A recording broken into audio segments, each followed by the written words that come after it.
less is more. Don't try and put too much on a page or too much in your marketing, because then the eye is just doesn't know where to look, doesn't know where to go.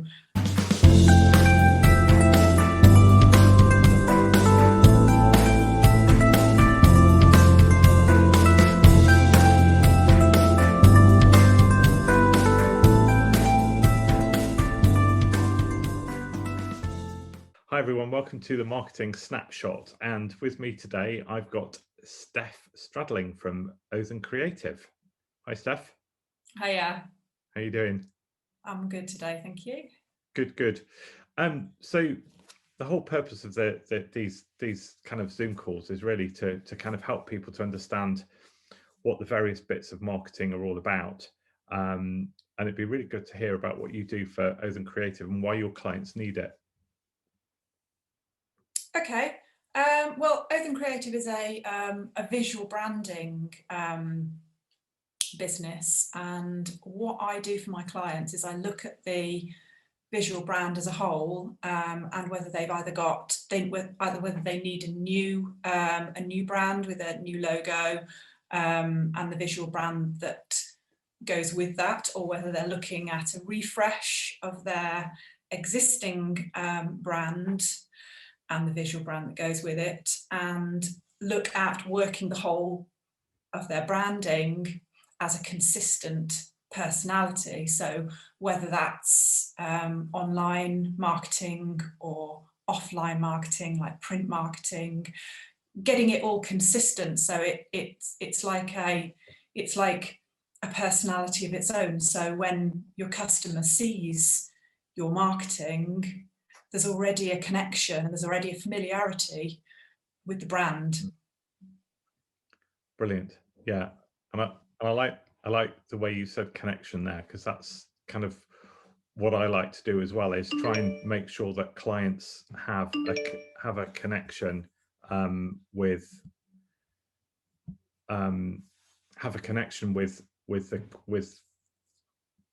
client. Yeah, exactly. I mean, it's something that people buy from people, but also people buy emotionally, and if there's already a familiarity, then that connection will help build up the relationship with your clients or your potential clients. Exactly. Sorry, my email went off then and started chiming all over the place. I thought I'd switched it off. Cool. So I'm interested to know as well then, so that who are your target clients? Who are the people that you'd love to work with? Okay, well, I work for some bigger businesses who already have existing brands, big brands that they've already that are already consistent and working.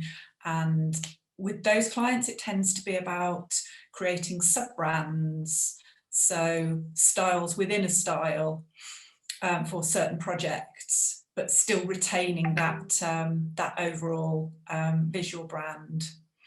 And then for small clients that I work with, I tend to work with a lot of business owners, predominantly female business owners actually, who have either starting their journey and they need a new brand, or their current brand isn't working for them, or they've changed direction in the business that they're currently working in. So a refresh of their visual brand is necessary, and sometimes that can actually not involve changing the logo, or not changing the logo very much, because although the logo is kind of like the beating heart of a visual brand, it's not everything, and sometimes the logo can be, working perfectly well, but the actual visual brand that goes with it isn't quite working for the kind of customers that you want to target or attract. Okay. So interesting. So how does photography affect what you do?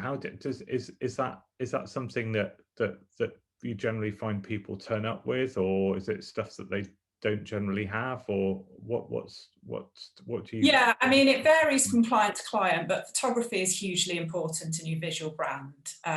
It's, you know, when I talk about visual branding, I usually talk about the elements that all come together to make that branding, and it can be typography, your color palette, the styling that you use within your visual brand, but also photography, illustration. It's a really important element of your marketing. And some clients come to me and they don't have any photography. Other clients come to me and they've got their own library of images that they already have. But it can make a massive impact on how the design works out, whether you've got good photography or not. Right. Obviously, there's nothing disheartening than somebody saying, "I've already got the images I want you to use," and then they send them to you, and it's like, "Oh, okay." Yeah. Slightly blurry or too dark or dull, because it's just not going to attract. It's not going to attract the eye of your customers. Sure. A really dull image is just going to be a pointless addition to your marketing. Yeah. Cool. Fab. And then one question, because I'm not going to keep this going on too long, but one question is, what's your one design tip for anybody watching this? I'm sorry, I forgot to pre-warn you about this question.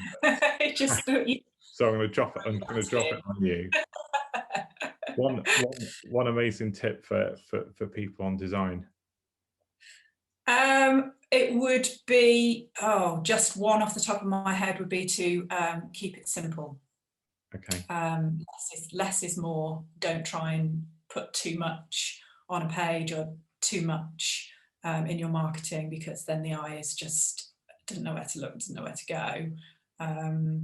Have a more consistent, smaller amount of elements in your marketing, and that they're laid out so the eye follows them with the most important, information clearly visible first. Brilliant. That's a really good tip. Really, really. And get good photography. And get good. Well, of course, that goes without saying. But thanks, Steph. How can people get in touch with you if they need to get in touch with you? I'll make sure that all of your contact details are posted with a video, so there's no need to go through that now. But that's brilliant. Really great to talk to you. Thank you very much. Okay.